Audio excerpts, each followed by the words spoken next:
The rope had already bitten into her wrists by the time Sylvie Ashcombe leaned in close, her fair hair catching the cold glow of the empty warehouse, and murmured in a voice soft as silk, "Before you go, do you have one last wish?" Della Hayworth couldn't answer. A young woman barely into her 20s, a private cook who'd spent every dawn brewing coffee for a man the whole city feared, she now lay bound on the cold concrete of the harbor, her throat raw, her body drained after 6 days without light. Nobody knew she was there. Not the police, who never dared touch anything tied to the Kellerman family. Not the younger brother waiting at home with a tin box full of coins he'd been saving for a surprise he hadn't gotten the chance to give her. And not August Kellerman himself, the man with steel-gray eyes and a scar running along his jaw. The man who ruled the harbor with an iron hand, yet had never once turned that hand against a woman, who at that very moment was tearing the whole city apart searching for a maid he hadn't even let himself notice. For 6 days the world had searched and turned up nothing, only false trails and doors locked tight, but in just a few seconds a door was going to swing open. And every buried lie, every jealous silence, every secret hidden behind a flawless smile was about to come spilling into the light, because the woman who'd just whispered that gentle question was the fiancée of the most dangerous man in Baltimore, and she was the only one who knew exactly where Della had been all along. If this story touches your heart even a little, do us a kindness and tap that like button. Share it with someone who's ever felt invisible in their own life, and subscribe so you never miss a story like this one. Now let's go back to where it all began, to a quiet morning long before that warehouse door ever opened. Long before there was that rope and that cold, desolate warehouse. Every day in Della Hayworth's life began in darkness, while the entire city still lay asleep and the eastern sky had only just begun to reveal a faint gray line. She woke without the help of an alarm clock, because her body had long since grown accustomed to those hours, so accustomed that her eyes simply opened on their own amid the stillness of the small apartment tucked deep within the aging working-class district. It held only 2 cramped rooms, walls mottled with damp stains she had meant to paint over countless times but had never been able to afford, and a single window overlooking a narrow alley where the weak yellow glow of a street lamp spilled in each night. The first thing she always did was tiptoe past Toby's bed, careful not to wake him, then gently pull the thin blanket back into place over the shoulders of her little brother, who slept with a face so peaceful it seemed almost untouched by the hardships surrounding them. Della stood there for a moment, watching him with the eyes of a sister who had taken the place of both mother and father, caring for that small, precious life through all the years behind them, and then she gave a quiet smile before slipping silently into the tiny kitchen.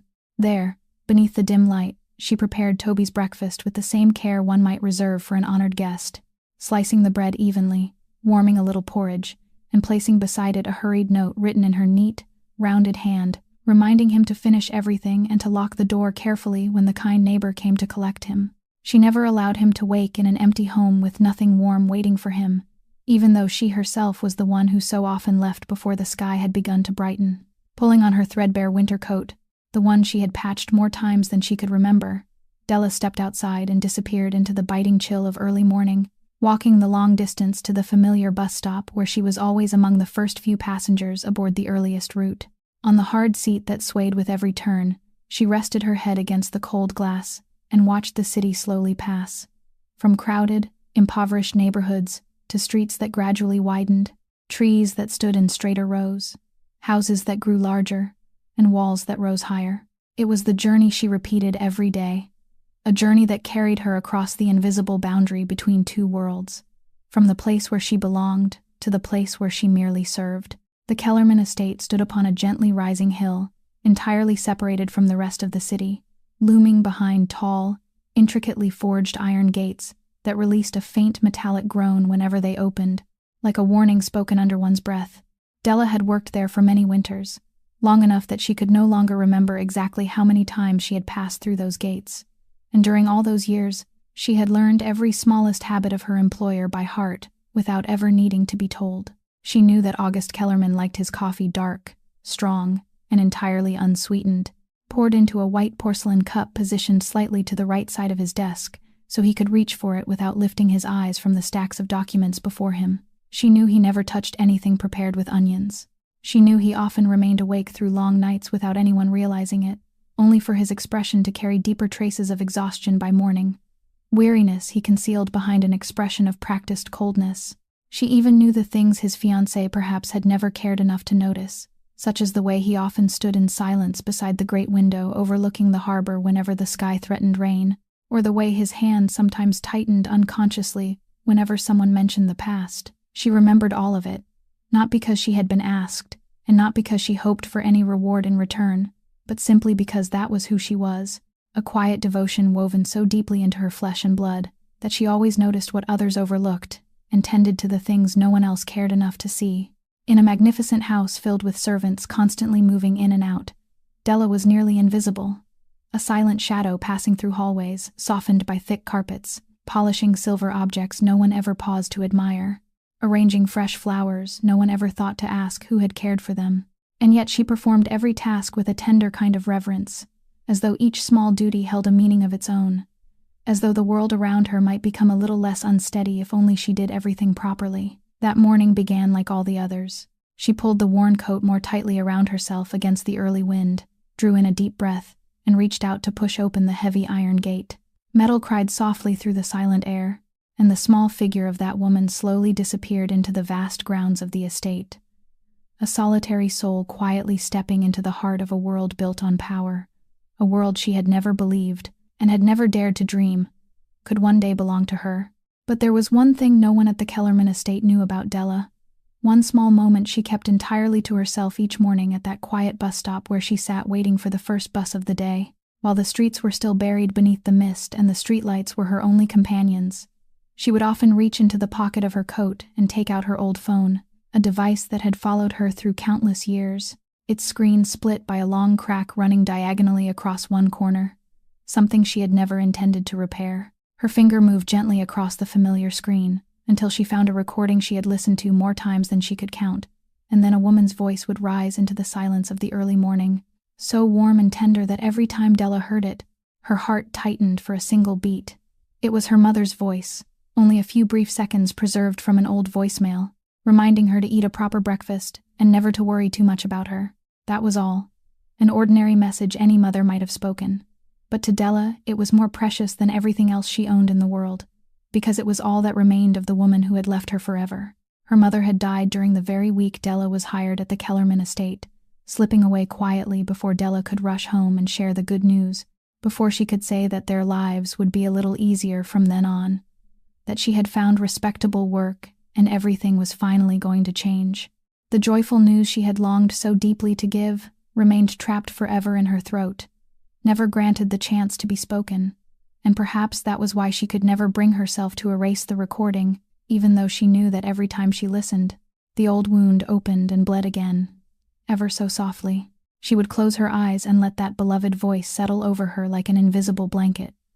And when the bus finally approached with the faint hiss of its brakes, she would slip the phone back into her pocket and fold away her grief as carefully as she had always folded away every sorrow in her life. That morning, before leaving home, she had also witnessed something that warmed her heart against the bitter cold. Toby, the little brother she loved more than her own life, had awakened earlier than usual,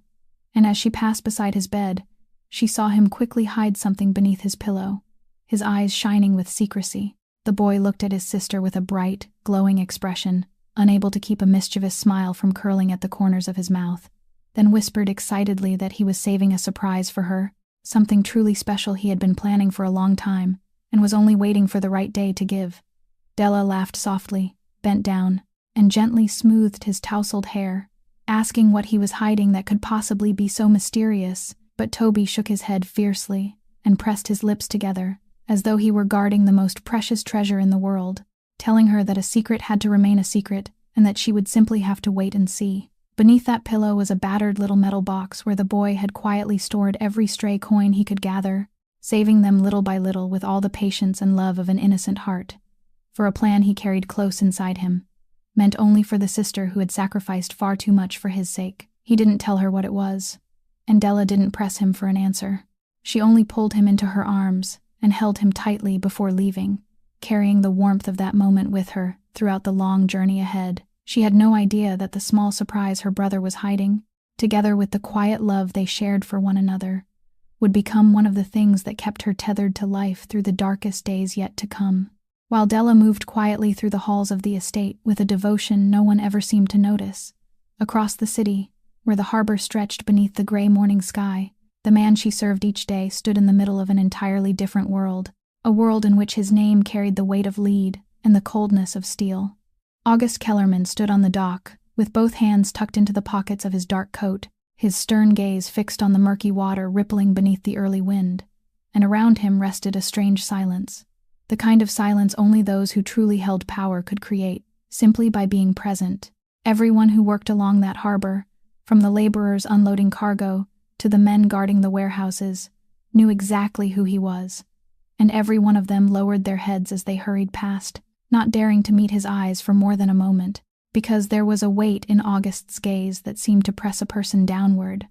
a calm, measured coldness more frightening than any threat spoken aloud. The Kellerman family had controlled a vast stretch of the harbor and the city's most vital transportation routes since the days when his father was still alive, and when that power passed into August's hands, it didn't weaken. On the contrary, it grew even stronger, tightened by a hand so composed it was almost terrifying. People told stories about him in whispers behind closed doors, saying that a single faint crease between his brows could bring an entire deal crashing down, that one quietly spoken sentence from him could silence even the most reckless men, and that no one had ever betrayed him and remained comfortably settled in the city for even one more day. That morning, one of the men under his command had made a mistake,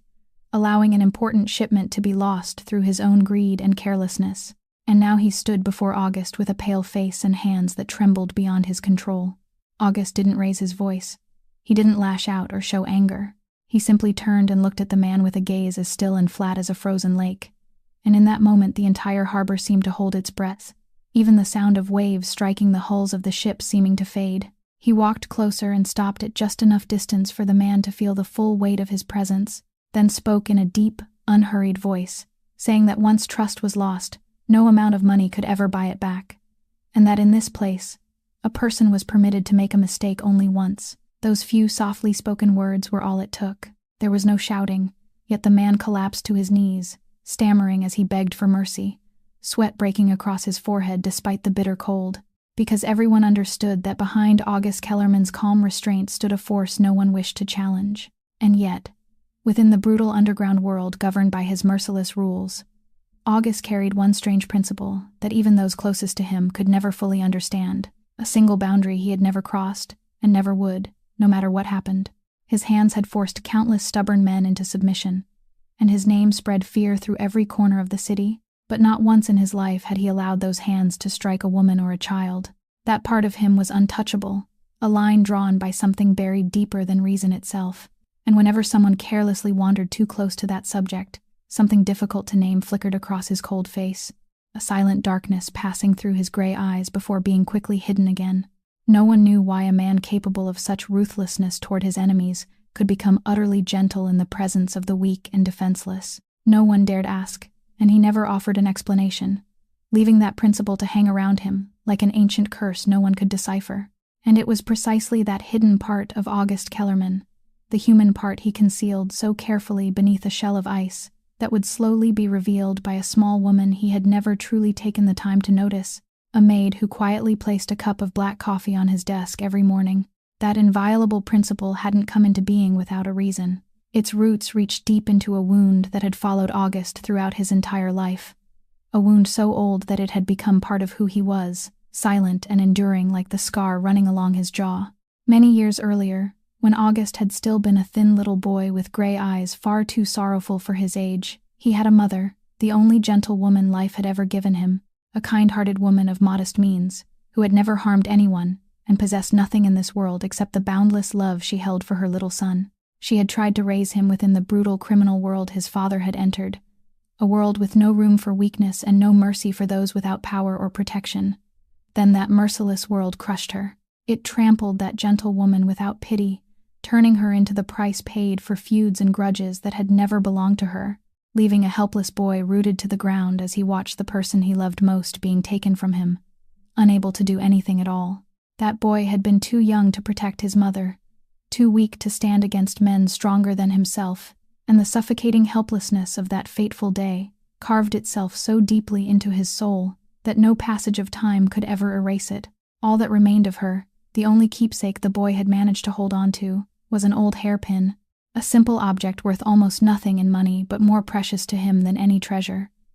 Something August had kept through all the years, as though he were preserving the very soul of his departed mother. It was from that pain that he drew the line he would never allow himself to cross, no matter how feared he became, no matter how many bitter conflicts stained his hands. He would never become the kind of man who had destroyed his mother. He would never raise his hand against a woman or any vulnerable soul. Perhaps it was because he carried such a wound within him that August was so often tormented by nightmares. Dreams that dragged him back to the day he had stood there powerless, forcing him awake in the middle of the night with ragged breaths and beads of sweat across his forehead. That morning, after a long night spent struggling against the ghosts of his past, he had fallen asleep in the armchair in his study before dawn, and when Della quietly entered to clean as she always did, she found him trapped in a sleep that offered no peace, his brows drawn tightly together, his fingers gripping the arm of the chair as though he were desperately trying to hold on to something slipping beyond his reach. She stopped at the doorway, and instead of silently retreating as she had so many times before, she stood there for a moment and looked at him with gentle understanding. Because in that instant, the powerful man who terrified an entire city looked like nothing more than a lonely human being struggling against a pain he carried alone. Without saying a word, Della went softly down to the kitchen, prepared a cup of warm, fragrant tea, then returned on quiet steps and placed it on the small table beside him, taking such care that she didn't make a sound. She slipped away like a passing breeze, never expecting him to know, never waiting for a word of thanks. But this time, when he stirred awake and saw the faint warmth rising from the cup of tea beside him, August lifted his head and watched the small figure disappearing beyond the doorway. And for the first time in all those years, he truly saw her. He didn't see an invisible servant passing through the estate. He saw a person, a presence so gentle and quietly remarkable that, in that sudden moment, her wordless devotion, offered without any desire for repayment, touched something hidden deep inside him. It awakened something that seemed to have been sleeping for a very long time and brought back the faint memory of a tender woman he had lost when he was still a child. But August Kellerman wasn't a free man, no matter how far his power extended, because a burden still weighed heavily upon his shoulders, a binding obligation that even the influence capable of terrifying an entire city couldn't untangle by his own hand. That obligation bore the name Sylvie Ashcombe, the woman destined to become his wife through a marriage arranged long before, and she entered the estate that morning with the bearing of someone accustomed to having the entire world look up at her. Sylvie was beautiful, undeniably so, but hers was a beauty as cold as crystal, with platinum hair always styled to perfection, not a single strand ever falling out of place, pale skin, and red lips curved into a smile that somehow suggested calculation hidden beneath it,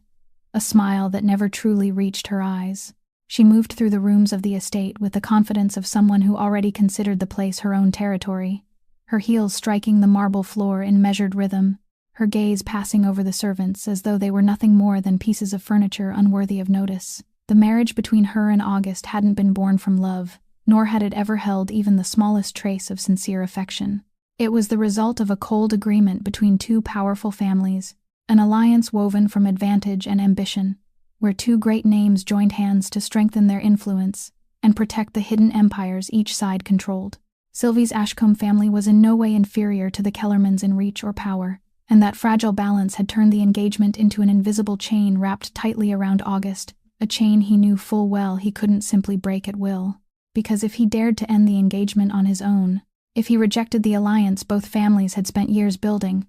what awaited him wouldn't be mere humiliation or loss of face,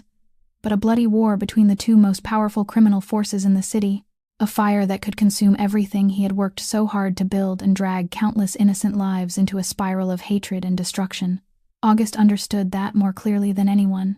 and so, although his heart had never held for Sylvie the kind of feeling a husband should have for his wife, he was still forced to accept her as an inevitable part of the world he ruled, standing beside her at grand gatherings, allowing her to slip her arm through his before the cameras, performing the role of a perfect couple admired by the entire city. Sylvie didn't love him in the ordinary sense of the word either, but she craved the position this marriage would give her, yearned to become the woman standing beside the most powerful man, to hold the prestigious title that so many others could only dream of, and she had spent years preparing for the day she would officially enter the Kellerman family as mistress of everything. That was why everything happening within the estate fell beneath her sharp gaze, and no detail, however small, escaped the careful observation of a woman constantly alert to anything that might threaten the position she had long claimed in her mind. That morning, when Sylvie passed August's study, she saw something that made her footsteps pause for the briefest moment, something that should have meant nothing and yet left her with the faint sense that something wasn't right. She noticed the cup of tea still warm beside him. Noticed that August seemed slightly different from usual, a barely perceptible softness in shoulders that were almost always held rigid. And more telling than anything else, she saw his eyes follow the figure of the maid who had just quietly left the room. It was only a tiny moment, a passing glance no one else would have noticed, but to Sylvie's watchful eyes, it was anything but ordinary, because she had never seen August, a man so cold he often seemed almost incapable of feeling, pay attention to the presence of a servant in such a strange way. She frowned,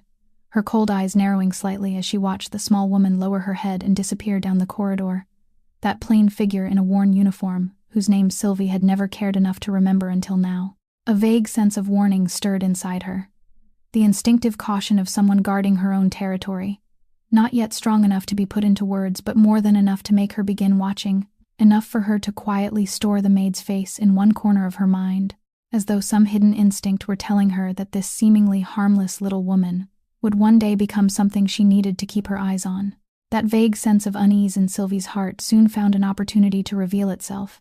and it happened one evening when the Kellerman estate opened its doors to receive a gathering of important guests, people of privilege whose every word and gesture carried weight in the world this family ruled. That night, crystal chandeliers cast their brilliant light across the grand hall. Graceful music mingled with the delicate clinking of glasses and polished conversation, while Della moved quietly through the crowd in her neatly pressed uniform, carrying a serving tray with the care and poise of someone who had mastered every smallest detail of her work. Sylvie stood at the center of the gathering, radiant in an expensive gown and a smile perfected with great care, yet every so often her eyes drifted toward the small maid with a cold and unreadable glint. Then, just as Della passed with a tray of wine, Sylvie leaned slightly in a movement, calculated down to the last inch, and deliberately thrust out her elbow, causing the glass in Della's hand to sway. The deep red wine spilled across the gleaming floor and splashed onto the magnificent hem of Sylvie's own dress. In an instant, the entire room seemed to fall silent. Every eye turned toward them, and Sylvie immediately arranged her face into an expression of shock mixed with anger, raising her voice as she accused the clumsy little servant of ruining an invaluable gown, saying that the girl had no sense at all and simply wandered blindly among distinguished guests. Della froze, her hands beginning to tremble. She knew perfectly well that she hadn't caused the accident. She understood exactly what had truly happened. But beneath the searching gaze of so many powerful people, and before the untouchable status of the woman standing in front of her, she couldn't force a single word of defense from her throat. Sylvie pointed toward the spreading stain of wine on the floor, her voice sweet yet cold, and ordered Della to kneel down and clean it immediately so the guests' shoes wouldn't be soiled any further. She gave the command with complete ease, as though it were the most natural thing in the world. Surrounded by dozens of eyes looking down upon her, Della pressed her lips tightly together and slowly lowered herself onto the cold stone floor. She bowed her head and silently wiped away each streak of red wine, her hair falling forward to hide the face burning with humiliation, her slender shoulders tightening beneath the weight of an insult she had no choice but to swallow whole. She didn't cry. She didn't resist. She didn't lift her head. She simply endured in silence, just as she had always endured every injustice life had placed before her, because she knew she had no right to speak, knew that her voice carried no weight in this world of luxury where she existed only as a shadow meant to serve. When the wine had been wiped away, and the guests returned to their sun-finished conversations, Della quietly rose, bowed, and apologized once more for a mistake she hadn't made, then withdrew from the room with steps so calm that no one could see something breaking apart inside her. She walked straight toward a hidden corner at the far end of the corridor, a place the light couldn't reach, and no one visited at that hour, and only when she was certain no one could see her did she allow herself to lean against the cold wall. The tears she had restrained throughout the evening finally slipped silently down her cheeks. She raised both hands and pressed them tightly over her mouth to keep the sobs from escaping, her shoulders trembling in silence as she wept alone in the darkness for every humiliation, every exhaustion, and every loneliness she had never allowed anyone to witness. But she didn't permit herself to remain weak for long, because there was her little brother waiting for her at home, an entire life still depending upon her strength. After only a few minutes, Della hurriedly wiped the tears from her face, drew in a deep breath to steady herself, then stepped toward a nearby faucet and splashed cold water over her skin, washing away every visible trace of hurt. She caught a faint glimpse of herself in the clouded mirror, straightened the folds of her apron, and then, like a small miracle born from resilience, placed her familiar gentle smile back upon her lips and returned to her duties as though nothing had happened, carrying within her chest a heart that had quietly begun to crack while no one around her knew. A few days after that humiliating night, while Della continued quietly fulfilling her duties as though nothing had happened, something unexpected came to her, something whose deeper meaning she wouldn't fully understand until much later. That morning, August summoned her to his study, and when she entered with her hands clasped tightly before her and the familiar hesitation in her manner, he didn't look at her with his usual coldness. Instead, he remained silent for a long moment, as though weighing something of great importance. Then he slowly opened a drawer and took out a small object carefully wrapped in a piece of velvet, faded by the passing years. And when he unfolded the cloth, Della saw an old hairpin resting before her,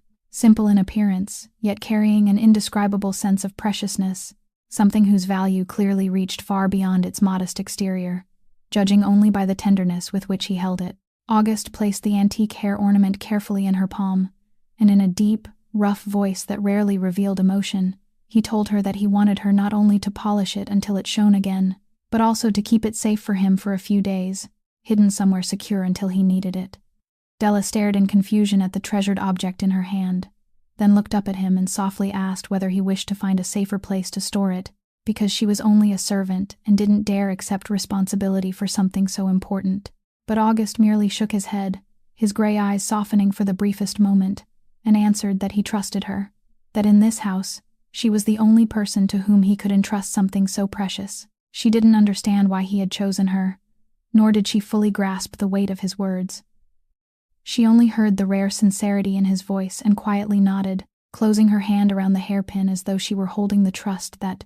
for the first time in her life, someone in that magnificent place had chosen to give her. To Della, it was simply a request, an act of faith that warmed her heart after so many cold and lonely days, and she had no idea that this quiet moment was being watched by another pair of eyes from the corridor outside. Sylvie stood motionless beside the partially open door and witnessed everything as August placed his mother's keepsake in the maid's hands, and unlike ordinary people who would have seen nothing more than an old object being handed over, she immediately understood the true meaning hidden within the gesture.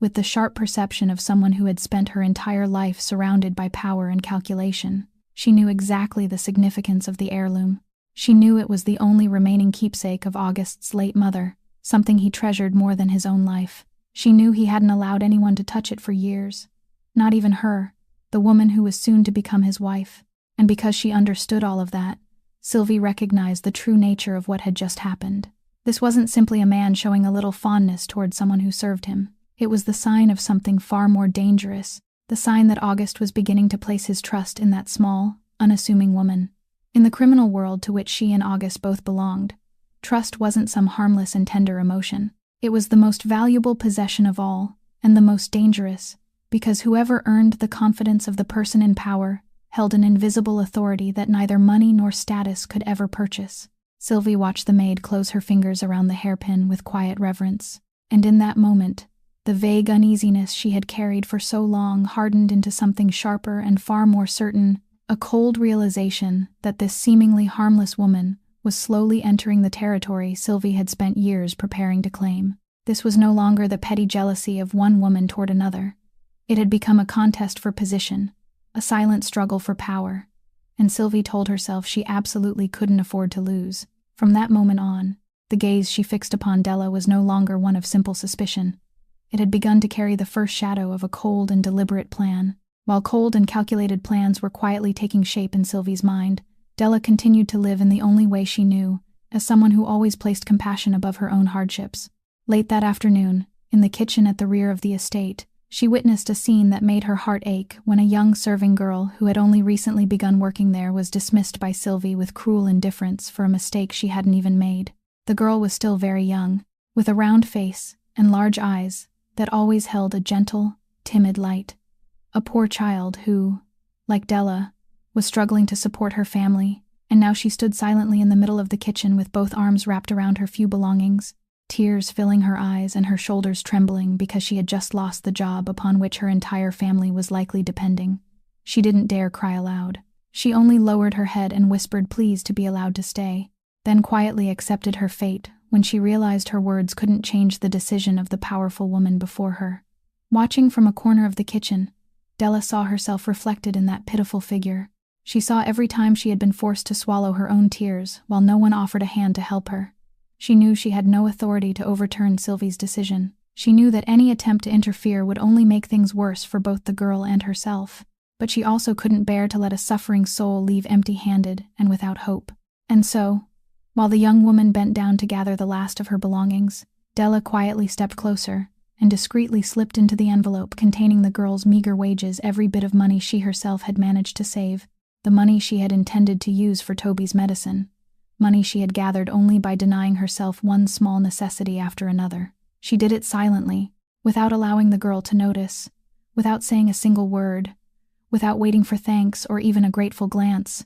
because to Della, true kindness was something given quietly, something that didn't need to be witnessed in order to have meaning. She merely gave the girl's hand a gentle squeeze, a wordless gesture of comfort, then turned away and returned to her work, allowing the young woman to walk beyond the estate gates without ever realizing that the thin envelope in her hands contained the entire heart of a stranger. Only much later, when she opened it and saw a sum far greater than anything she was owed, would the young woman understand that someone had quietly reached out to protect her in the darkest moment of her life, and that unspoken debt of kindness would carve itself deeply into her heart, waiting for the day when it could be repaid in a way no one could possibly have foreseen. But in that moment,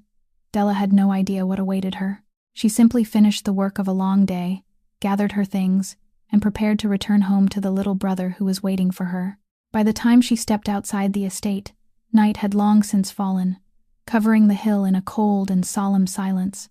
while the few scattered streetlights cast their lonely yellow glow across the road. She pulled her worn coat more tightly around herself, lowered her head, and hurried along the familiar path toward the bus stop, her thoughts still lingering on the young woman from earlier, and quietly hoping the girl would find a kinder place to begin again. She didn't realize that behind her, not far away, a luxurious car was moving silently through the darkness, with its headlights extinguished, creeping after each of her small footsteps like a predator patiently stalking its prey, while the final peaceful moments of her life slipped quietly away without her knowing. The road leading to the bus stop was quieter than usual that night, and as Della crossed the vast parking area hidden behind the estate, where the lights cast only faint pools of pale illumination between immense stretches of darkness, she suddenly felt something uneasy moving through the air, a heavy stillness so oppressive that a chill ran across the back of her neck. She stopped and looked around, seized by the vague instinct that she wasn't alone.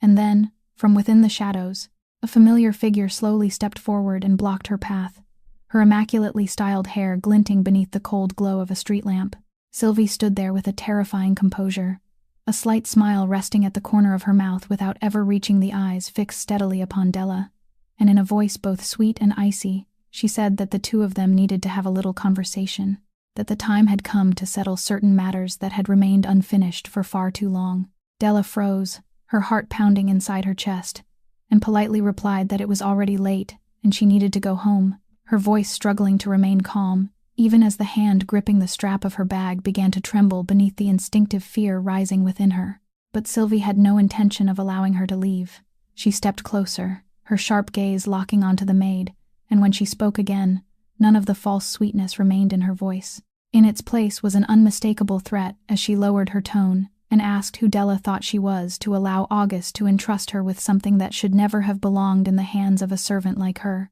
Della stared at her in shock, beginning to understand that this was about the hairpin, about the trust August had placed in her, and she hurriedly explained that she had never desired anything, that she had only carried out the duty given to her, and would willingly return everything if that was what Sylvie wanted. But those sincere words seemed unable to reach the woman standing before her. Feeling the danger closing in around her, Della tried to slip past and leave, but Sylvie quickly seized her arm and held her back, and the confrontation that had seemed intended as nothing more than a warning suddenly spun beyond the control of both women, turning into a struggle in the darkness, as Della fought in panic to break free, while Sylvie desperately tightened her grip. In the confusion, Another figure emerged from the shadows behind them. A powerful man Sylvie had secretly arranged to be there on that fateful night.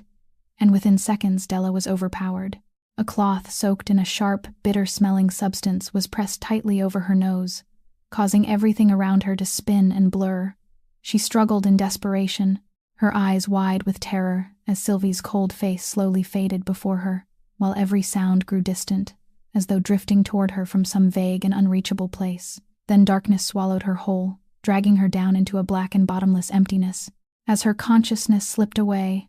her limp body was silently carried into the waiting car, and the vehicle rolled into the night, leaving the estate behind, leaving the city lights behind, traveling through roads that became increasingly deserted as it moved toward the old harbor at the edge of the city. They took her to an abandoned warehouse belonging to a facility that had been liquidated long ago, a property that no longer appeared under the Ashcombe family name in any official record, a forgotten place hidden behind rows of rusting storage buildings and roads no one used anymore, chosen by Sylvie with deliberate care precisely because of its isolation and invisibility. In that dark and freezing place, completely cut off from the outside world, Della was imprisoned without anyone knowing, without a single trace left behind, and the heavy warehouse door closed behind her with a dry, hollow sound that echoed through the empty night, sealing that small woman inside the darkness with her unbearable loneliness and terror, and beginning the long, endless days of suffering she would soon be forced to endure alone. The following morning, as dawn once again brushed the eastern sky with rose-colored light, the Kellerman estate awakened to an absence that at first no one could quite name, a vague emptiness slipping through every room, as though the great house had somehow forgotten one of its familiar breaths. There was no steaming black brew placed slightly to the right side of the desk, no comforting scent of breakfast drifting from the kitchen, no small figure moving quietly through the carpeted halls to begin another day, and that strange absence made August realize the moment he entered his study that something wasn't right. He stood in silence beside the desk where his coffee had always been waiting each morning, his gray eyes resting on the empty space longer than usual, and a peculiar feeling rose within him, a sense of loss he couldn't explain, one he had never imagined he could feel because a servant was missing. He summoned the household staff and questioned them, and when he was told that the maid hadn't come to work that morning, something that had never happened in all the years she had served in that house, August merely drew his brows together, the faint frown of a man beginning to sense a danger he couldn't yet name. He told himself that perhaps she was ill, perhaps some sudden family emergency had kept her away, the ordinary explanations anyone might have considered, but somewhere deep inside him, a quiet voice insisted that someone as devoted as Della, someone who had always placed duty above everything else, would never disappear without sending word. The emptiness she left behind was far greater than he had ever imagined. It wasn't merely the absence of a cup of coffee or a task completed with care, but the disappearance of something he had unknowingly come to rely upon, and for the first time he realized just how accustomed he had become to that quiet presence. While August stood there surrounded by thoughts that had yet to take shape, another absence was unfolding across the city in the small apartment tucked inside the aging working-class district. The kind neighbor who often helped look after Toby, an elderly woman named Ophelia with a compassionate heart, had brought the boy to her home after Della failed to return the entire night. She gently told him that his sister must have been delayed by some unexpected matter at work, and that he could stay with her until Della came back. Toby obediently followed Mrs. Ophelia, still clutching his small treasure chest he never allowed out of his sight, and although uneasiness stirred inside him because the sister he loved hadn't returned, he held firmly to the innocent belief that she would certainly come home, because in his world, Della had never once broken a promise to him. He sat beside the window in Mrs. Ophelia's home, his eyes fixed upon the familiar road his sister traveled every evening, holding the battered metal container tightly against his chest and smiling faintly as he thought about the surprise he had been saving for her,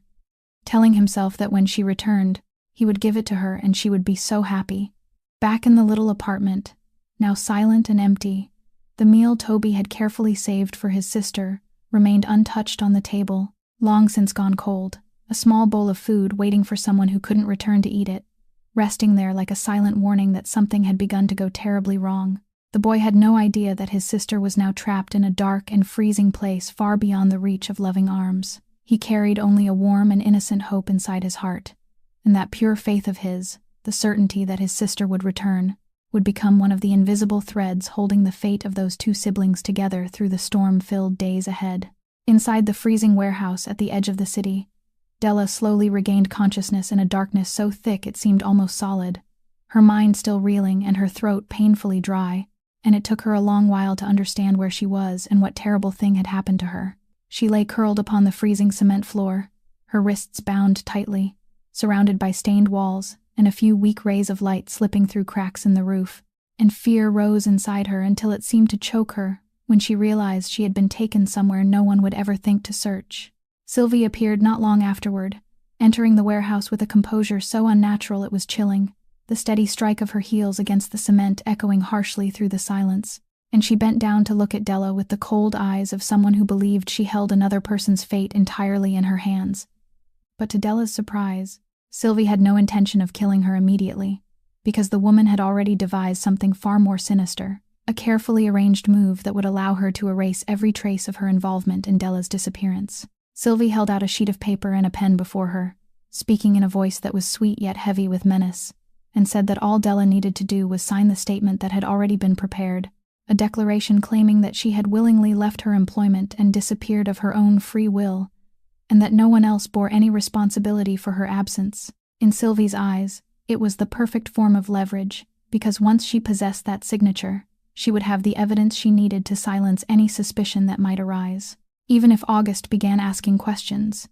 he would be forced to believe that his maid had chosen to leave without warning, and the signed statement would become a shield protecting Sylvie from every consequence that might follow. Della understood exactly what she intended. She knew that placing her name upon that paper would be no different from closing the final door to hope with her own hand, erasing every clue that might one day lead someone to her, and so she shook her head and firmly refused, her voice rough and weakened but her eyes still burning with a strength that wouldn't submit. She told Sylvie that she would never sign such a lie, that she would never help carry out such a cruel scheme,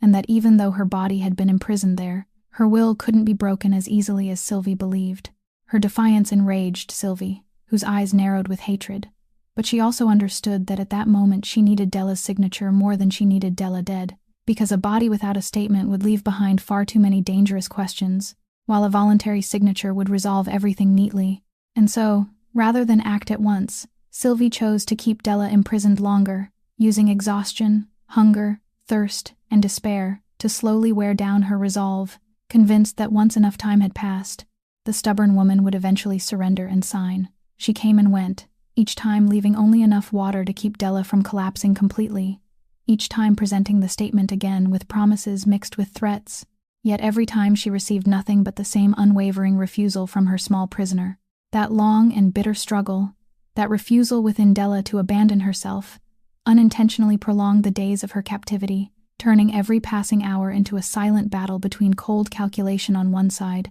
and dignity that wouldn't bow on the other. And although her body grew weaker with each moment, although the darkness and the cold were slowly consuming what strength remained within her, there was still a faint light of awareness and quiet calculation in her exhausted eyes, as though even in the most hopeless circumstances, she had never stopped thinking, never stopped searching in silence for the smallest path of escape before anyone could realize what she was doing. While Della remained imprisoned in darkness, steadfastly resisting every temptation and threat, Sylvie was outside weaving an elaborate performance designed to mislead anyone who might attempt to follow the trail of the missing maid. She had taken Della's identification card and personal belongings on that fateful night, using them to purchase bus tickets and leave a series of false paper trails in a distant city, ordering people to carry them there, use the card in several locations, and prowl those distant streets using a burner phone to mimic her digital signature, all to construct a deceptive journey suggesting that Della had left the city by choice and begun a new life somewhere distant. In their haste, her captors had entirely overlooked the ancient, cracked phone Della kept tucked deep inside the inner lining of her faded jacket. It was a cold and calculating move, because Sylvie understood that once she planted the idea in everyone's mind that Della had departed willingly, every search would quickly reach a dead end, and no one would think to examine the dark, forgotten places hidden within the city itself. But she had underestimated one thing.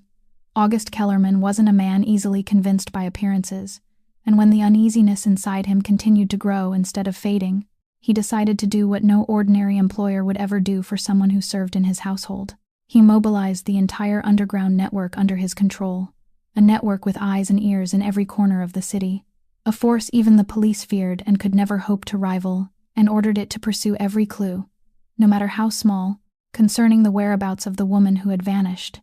He was no longer simply standing in silence with that strange emptiness inside him. He had begun a relentless search, commanding his men to comb through every street, question everyone who might have known something, inspect every route she could have taken, and direct the full weight of his fearsome organization toward finding a maid whom, by ordinary reasoning, he should never have cared about so deeply. That unusual determination made Sylvie more vigilant than ever, and to avoid revealing even the slightest weakness in her deception, she chose to remain beside him throughout the search, wearing the mask of a gentle woman deeply concerned for the fate of someone who worked in their home. She asked kindly about every new development, sighed with apparent sympathy whenever the news was disappointing, and even offered soft words of comfort, suggesting that perhaps the poor maid had simply grown weary of her difficult life and had gone elsewhere to begin again, that perhaps she was safe somewhere far away. Every word Sylvie spoke had been carefully chosen to plant in August's mind the explanation she wanted him to believe, and she played her role so perfectly that no one around them could imagine that the woman appearing most concerned was the very person responsible for the entire tragedy. And this was what made everything so unbearably tense, because while August exhausted himself day and night searching for Della, trusting the woman at his side and sharing his growing fear with her, the person who held the whole truth, the only one who knew exactly where Della was being kept, stood right beside him, looked directly into his eyes, and spoke her lies without the slightest hesitation. We, the people listening to this story, know that Sylvie is the one responsible. We know that if August had only turned and looked more carefully at his fiancée, perhaps everything might have changed, and it is that fragile distance between the truth and what he believes that creates such suffocating tension in every moment. Each time Sylvie placed a hand upon his shoulder in false comfort,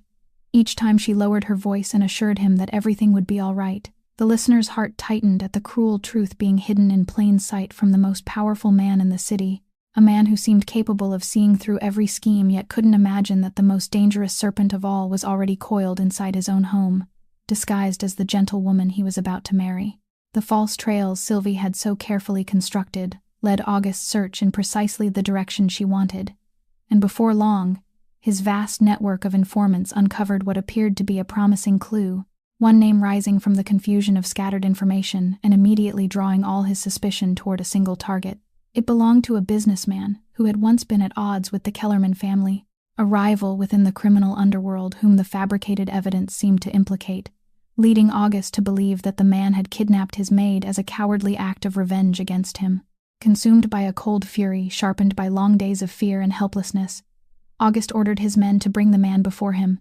forcing him into a dark corner, surrounded by his subordinates, while August stood facing him with an unforgiving look now carrying a deadly threat that could make even the hardest men tremble. The man's face turned deathly pale. He collapsed to his knees and begged for mercy, swearing desperately that he knew nothing about the missing woman, that he had never taken part in anything of the kind. But his pleas seemed unable to reach August, who was trapped beneath the weight of his rage and his desperate need to find Della at any cost. August's hand tightened into a fist, and the entire room seemed to freeze beneath the unbearable tension. Everyone present held their breath, waiting for the moment their leader would punish the man they all believed responsible, and only another instant remained before an innocent life would be taken for a crime he hadn't committed. Yet at that very moment, something made August stop. A faint but persistent voice rising from somewhere deep within his mind, the sharpened instinct of a man who had spent his entire life surrounded by deception and betrayal, whispering that something about this wasn't right. He looked into the terrified eyes of the man kneeling at his feet and saw not the dishonesty of someone concealing guilt, but the raw and desperate fear of a man who had been falsely accused, and in that moment, his cold reason overcame the fury boiling within him. August suddenly realized that everything had unfolded too smoothly, that the clues leading to this man were far too obvious and far too convenient, as though someone had deliberately arranged them and placed them directly in his path, guiding him toward the exact conclusion they wanted him to reach. A true enemy wouldn't leave evidence so easily. They wouldn't display their guilt so openly, almost like an invitation, and it was the unnatural perfection of those clues that finally made him lower his hand and reconsider the entire situation from the beginning. He slowly stepped back and signaled for his men to release the innocent man, allowing him to stagger to his feet and flee while still trembling with terror, while August remained standing in the darkness, drawn into a new and deeply unsettling line of thought. If every trail outside the city was false, If someone had gone to such lengths to build an elaborate performance designed to mislead him, then the person behind it couldn't be some distant enemy. It had to be someone close enough to know his every move, someone who understood him well enough to construct such a precise trap. The thought sent a cold shiver down his spine, because for the first time since Della disappeared, his suspicion was no longer directed toward the world beyond his walls. It began turning inward, toward his own home, toward the people who stood beside him every day, and whom he had never once thought to question. He began reviewing every smallest detail of the past several days, every word, every gesture, every glance exchanged by those around him, and a vague uneasiness, growing clearer with each passing moment, began to take hold inside him, the feeling that the answer he had been searching for so desperately might have been in front of him all along, hidden behind a familiar face he had never considered. And although he still couldn't name the person responsible, although the final piece remained concealed behind a veil of uncertainty, August knew one thing with absolute certainty. He had been following the wrong path all this time, and now he had to examine everything again through entirely different eyes, beginning with the people closest to him. With his suspicious gaze now turned inward toward his own home, August began examining everything again with cold clarity, and as he retraced each detail, he suddenly remembered the written statement Sylvie had shown him several days earlier as a way of quieting the uneasiness growing inside him. It was the very paper Sylvie had finally forced Della to sign after long days of struggle, a declaration claiming that the maid had left willingly, and Sylvie had been compelled to present it to August as indisputable proof meant to silence every suspicion, because without it, his relentless search would never have stopped. She had been certain the document was flawless,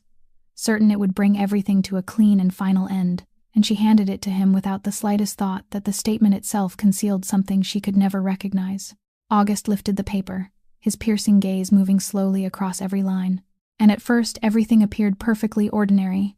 each carefully written sentence stating that Della had departed of her own free will. But then his gaze stopped upon a subtle irregularity in her signature, a faint, trembling addition of the letters A4 woven into the tail of her name. To Sylvie, it had looked like nothing more than the unsteady scribbles of a terrified, exhausted woman. But to August, who knew every pier and warehouse along the coast by heart, those characters immediately stood for East Harbor, Pier 4. He understood at once that Della had not simply surrendered.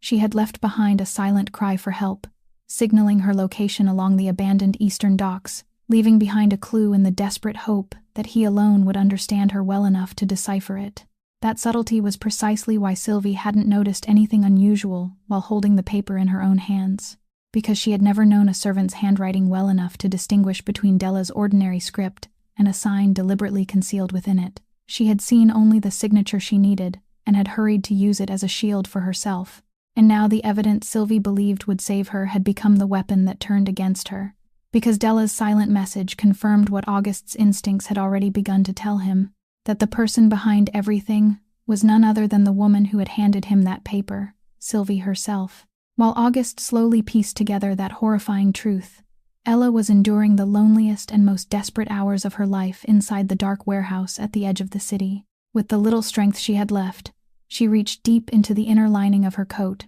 and retrieved her old phone, a device she had kept switched off to preserve its remaining spark of life. With hands trembling from cold and exhaustion,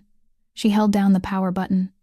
The cracked screen flickered to life, showing a red icon with barely 1% battery remaining. Knowing these were its final seconds, she quickly opened her mother's last voicemail. In the freezing darkness, that warm voice sounded softly one last time before the screen went completely black forever, gently reminding her to eat a proper breakfast and never worry too much about her. Tears streamed down Della's dirt-stained cheeks as she pressed the phone against her chest, as though embracing the last remaining warmth of someone she loved.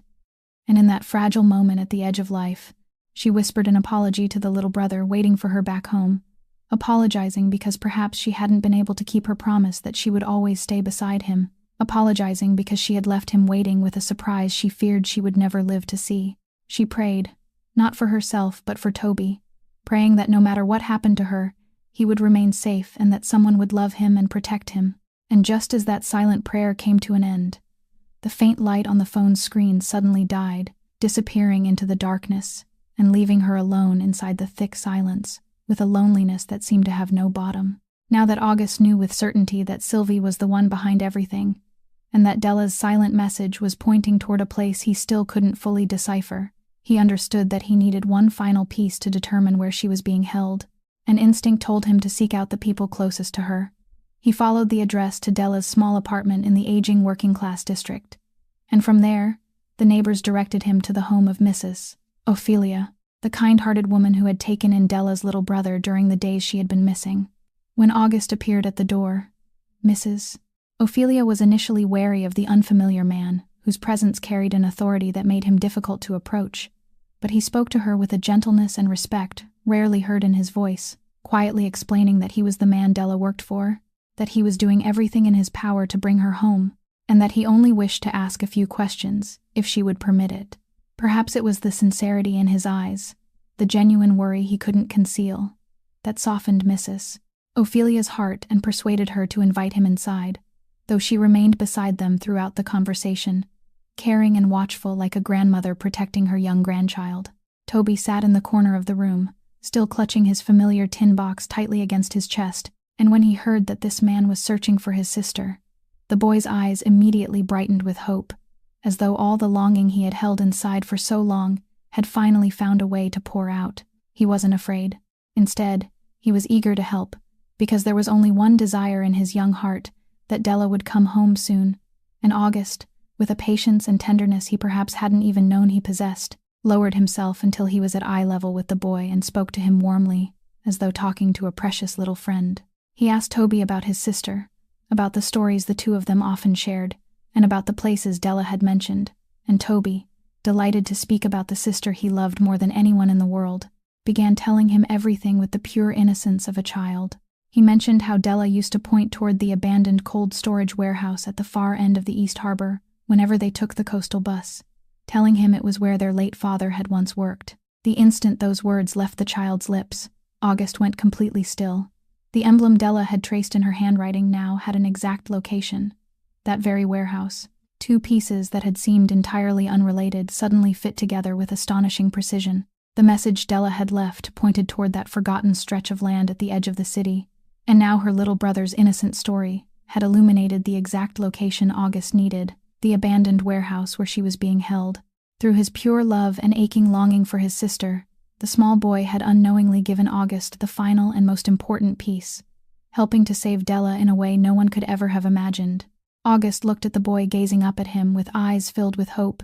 and an indescribable emotion rose within him alongside a determination as hard as iron. He gently placed a reassuring hand upon Toby's shoulder and promised in a firm voice that he would bring his sister home safely. Then he stood, sincerely thanked Mrs. Ophelia for taking care of the boy and allowing him to speak with Toby, and asked her to continue looking after him while August went to do what had to be done. There wasn't another second to waste. August rushed from the small house and disappeared into the night, his heart now burning with urgency and with something warmer than ordinary responsibility,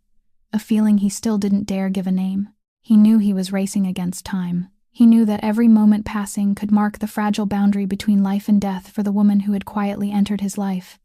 And with his destination finally clear in his mind, he sped through the darkness, carrying with him the hope of a little boy and a promise carved into his own heart that he wouldn't allow himself to arrive too late. August's car tore through the night at a dizzying speed, shattering the silence of the deserted roads leading toward the old harbor. When the rows of abandoned warehouses appeared faintly through the darkness, his heart pounded with the terrifying instinct that time was slipping away. Catching a faint flicker of light through a narrow opening in the heavy door, August summoned all his strength and threw himself against it. The door burst open with a deafening crash. Inside, Sylvie froze in shock as her flawless mask shattered into sheer panic. Suppressing the violent urge to punish her, August chose protection over destruction. He shoved Sylvie aside, dropped to his knees, and with trembling hands desperately loosened the rope binding Della. As he unloosed her bonds, his mother's old hairpin slipped from the folds of Della's coat, falling onto the freezing concrete floor with a quiet chime. August lifted Della's limp body into his arms, pressing his hand against her icy face and whispering words of reassurance. Though barely breathing, her chest still rose with a fragile sign of life. In the distance, sirens began to rise through the stillness, announcing that help was near. Realizing her game had truly come to an end, Sylvie's legs gave way, and she collapsed onto the cold cement floor, stripped of all her arrogance, staring lifelessly into the distance. stripped of all the authority and sharpness of the woman who had once believed she could manipulate the fate of others, reduced to nothing more than the broken shell of a soul consumed entirely by jealousy and ambition. As the lights from the rescue vehicles began sweeping brilliant flashes through the warehouse entrance, August continued holding Della tightly in his arms, never leaving her for even a second, and beside them, his mother's hairpin remained motionless upon the cold floor, a silent witness to the moment when love and compassion defeated the darkness, to the instant when a fragile life was reclaimed from death by something more sacred than any power human hands could ever possess. When the sirens finally fell silent outside the warehouse, and the flashing lights poured in to drive away the darkness, August rose and stepped aside so the rescue workers could care for Della, while his gaze turned toward Sylvie, who remained motionless in the corner, and the coldness returned to his eyes. He understood that although every instinct within him longed to punish the person responsible for all this suffering with his own hands, the right and wisest path was to surrender her to the law along with all the evidence he had gathered. In doing so, he could bring Sylvie to justice openly and lawfully, while also avoiding the bloody prospect of war between the two families, because once her crimes were clearly exposed before the law, even the Ashcombe family would have no grounds to hold him responsible, and the fragile peace between them could remain intact. When Sylvie was led away, nothing remained of her usual pride, and in the final broken words that escaped her pale lips, the truth behind her real motives was finally revealed in full. Everything she had done had never come from love for August, because she had never truly loved him. It had all been born from an obsessive fear of losing the status and power that the marriage promised to bring her. When she saw August place his trust in a servant, she panicked and convinced herself that her position was being threatened, that the power she had craved all her life was slipping out of her grasp, and that fear of loss transformed her into someone willing to destroy an innocent life in order to protect her ambition. That was the bitter price of jealousy and greed,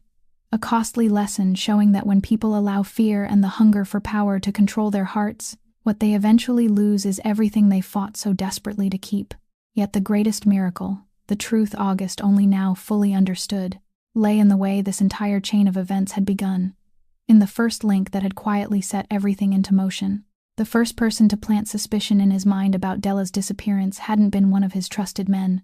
but the young serving girl Sylvie had unjustly dismissed, the same girl Della had quietly helped with all the money she had saved without expecting anything in return. After leaving the estate and discovering the kindness of her silent benefactor, the young woman couldn't ignore the news that Della had suddenly disappeared. She found a way to meet August, bravely questioned what had happened, and expressed her deep concern that someone as devoted as Della could never simply vanish without a word of farewell. Her sincere words and desperate insistence planted the first seed of doubt in August's heart, urging him to begin paying attention and eventually setting the entire relentless search into motion, meaning that the first link in the chain had been there from the very beginning, even before the false trails misled him. Looking back upon the entire journey now, August recognized a truth that moved him deeply, that the nameless kindness Della had quietly planted at a moment when she wasn't thinking of herself had returned to save her when she needed it most. 3 links that had once seemed entirely separate: the gratitude of the young woman that began the search, the hidden message Della placed within the written statement that pointed him in the right direction, and finally the innocent story told by her little brother that revealed the exact location, had all joined together into an unbreakable thread of fate. And within that thread lay a profound truth through which life so quietly moves, that the seeds of kindness we plant in silence, even when we never ask for anything in return, may one day bloom and bear fruit to shelter us at the very moment we need them most. In the days that followed, Della was taken to the hospital and gradually recovered under devoted and attentive care. Although her body remained weak, life had returned to the eyes that had once seemed ready to close forever. Then one afternoon, as gentle sunlight slipped through the hospital window and spread across the white blanket, Mrs. Ophelia brought Toby to visit his sister, and the moment the boy saw her lying there, his eyes lit up with an overwhelming joy he couldn't contain. He rushed to the bedside, wrapped his small hands around hers, and called her name in a voice trembling with tears and happiness, while Della also began to cry as she gathered her little brother into her arms once more, feeling the familiar warmth she had once feared she would never touch again. The two siblings held each other tightly for what seemed like an endless moment, as though trying to make up for every day they had been apart, and with Toby in her arms, Della silently thanked fate for giving her the chance to return, to live, and to continue loving the small soul she treasured more than her own life. When the tears of reunion had finally begun to settle, Toby suddenly remembered something, and his face brightened as he reached into his coat pocket and took out the little tin box he had always clutched so carefully, the secret box he had never allowed anyone else to touch. He placed it on the white blanket beside his sister, his eyes shining with anticipation, and with hands trembling from excitement. He opened the lid to reveal the small coins he had patiently collected and saved little by little over many days and months. In a clear voice filled with pride, the boy told his sister that this was the surprise he had been planning for so long, that he had been saving the money to buy her a beautiful dress because he always saw her wearing the same old, worn coat and had noticed that she never owned anything lovely just for herself. He looked up at her with eyes overflowing with love, then softly added that he didn't need her to buy him anything at all. He only wanted her never to go far away again, only wanted her to remain beside him forever, just as she always had. Those innocent words, so full of feeling, brought the entire room into silence. Mrs. Ophelia raised a hand to wipe away the tears that had quietly gathered in her eyes, and even August, the cold and distant man standing silently in the corner, had to turn his face away to conceal the emotion rising within him. Della pulled her brother into her arms, tears streaming endlessly down her cheeks, but they were tears of happiness, tears of boundless gratitude for the pure heart of the child she loved so deeply, and she whispered to him that the most precious gift she had ever received was him, that as long as he was beside her, she already possessed the entire world. In that sacred moment, as she held the small tin box filled with her brother's love, Della felt an extraordinary warmth spreading through her heart, and the gentle image of her late mother appeared in her mind, the woman who had taught her how to love and sacrifice, the woman she believed was now smiling down upon the two siblings from somewhere far away. She could almost hear her mother's familiar warm voice drifting back to her, the voice that had accompanied her through so many lonely days, and she understood that although her mother was no longer in this world, the love she had left behind was still present, still continuing and spreading through the little brother now sitting beside her. That moment of reunion, with the small tin box holding the devotion of a golden heart, brought the storm-filled days of their small family to an end with a healing warmth, reminding everyone who witnessed it that sometimes the most precious treasure in this world isn't gold, wealth, or power, but simply the blessing of being beside the people we love most. After Mrs. Ophelia took Toby home so the boy could rest following an afternoon filled with emotion, the hospital room grew quiet, leaving only August, seated beside Della's bed in the gentle light of evening as it slowly descended beyond the window. He remained there for a long while without speaking, simply watching her, studying the face that was still pale but had gradually begun to regain a little life, and within those gray eyes that had always been so cold, there now rested countless feelings he had never before allowed himself to reveal. At last, in a deep, rough voice touched by hesitation, a rare uncertainty in a man accustomed to giving orders and making firm decisions, he softly told her that there was something he needed to confess, something he should have recognized and spoken aloud long ago. He slowly explained that for all those years, his vast house had always been a cold and empty place, a home filled with power and wealth yet entirely without the warmth of a true family. And he had lived with that emptiness for so long that he believed he had grown accustomed to it, so long that he no longer even realized what was missing from his life. But then he continued, his voice trembling faintly, saying that her quiet presence, the small acts of care she had offered him each day, without ever expecting anything in return, had somehow warmed that house and his frozen heart without his even knowing when it happened. He admitted that he had been thoughtless, that he had taken her devotion for granted, and had never once truly stopped to see her for the person she was, never realizing that the one who had quietly given him the feeling of having a home was the small woman he had passed by every day without paying attention. What tormented him most, what had haunted him throughout the days she was missing, was the fact that he had nearly lost her forever before he had even understood how much she meant to him,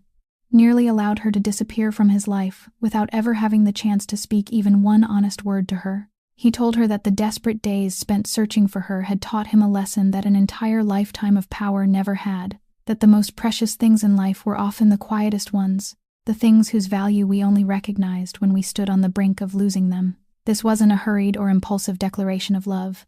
nor was it a collection of beautiful words spoken in a moment of passing emotion. It was the profound awakening of a soul that had been hardened for far too long, the moment when a man dared for the first time to be honest with his own heart and with the woman before him. Della lay there, listening silently to every word he spoke, and although her body was still too weak to answer with long sentences,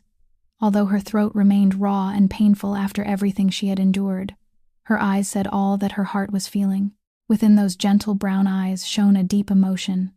a tender warmth, and something so fragile that she had never before dared to let herself hope for, and she only tightened her fingers softly around the hand holding hers, offering an answer that needed no words. That gentle squeeze, together with the emotion-filled gaze they shared in the quiet of the fading evening,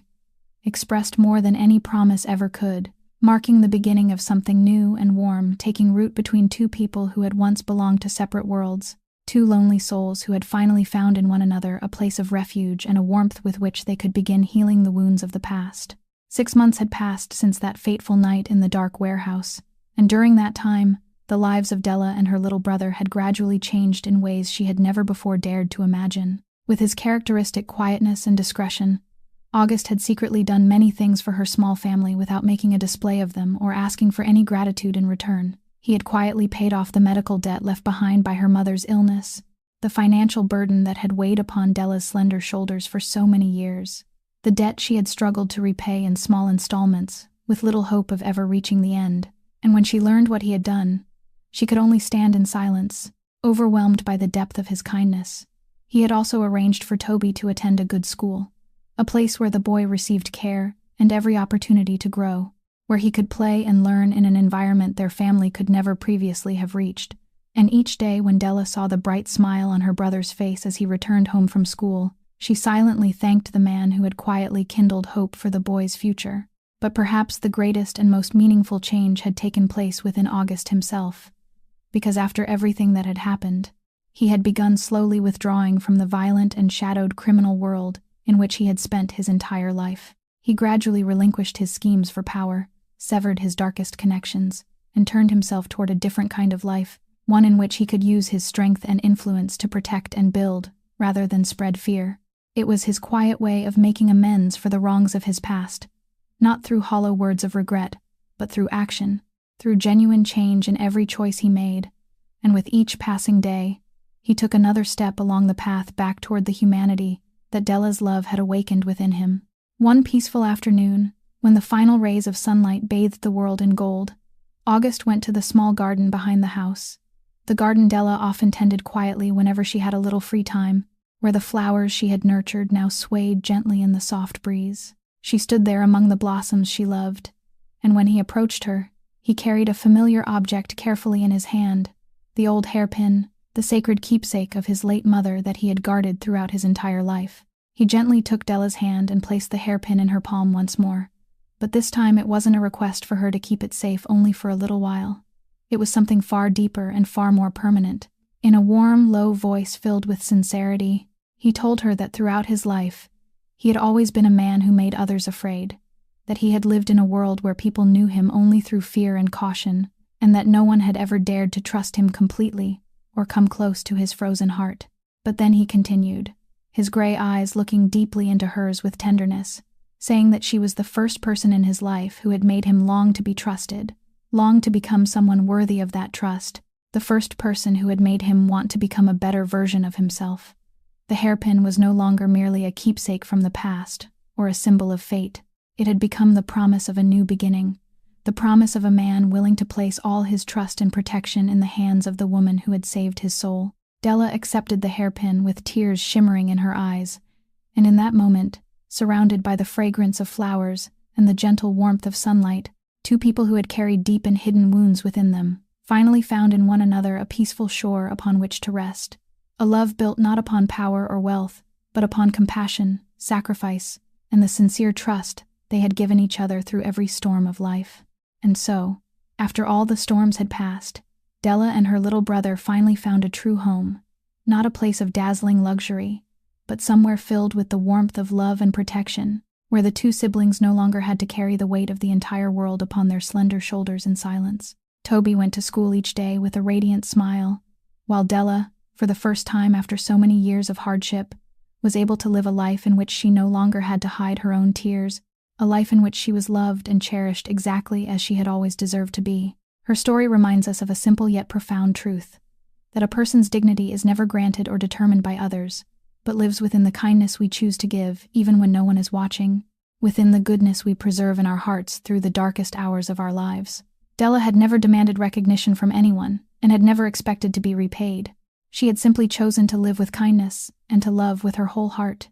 And in the end, that quiet goodness returned to protect her and guided beautiful things into her life. To you, the person listening to this story, who may once have felt small and invisible amid the restless flow of life, who may have sacrificed and given in silence without anyone ever knowing, please remember that the good things you plant today are never meaningless, that lasting values are quietly being nurtured through every act of kindness you offer, and that one day, the light you have given will return to warm your own life in ways you could never have imagined. Life can sometimes be cruel and unfair, but kindness and sincerity are never wasted, because every small act of goodness is like a seed planted in the earth, quietly waiting for the day it will blossom. If the story of Della and August touched your heart,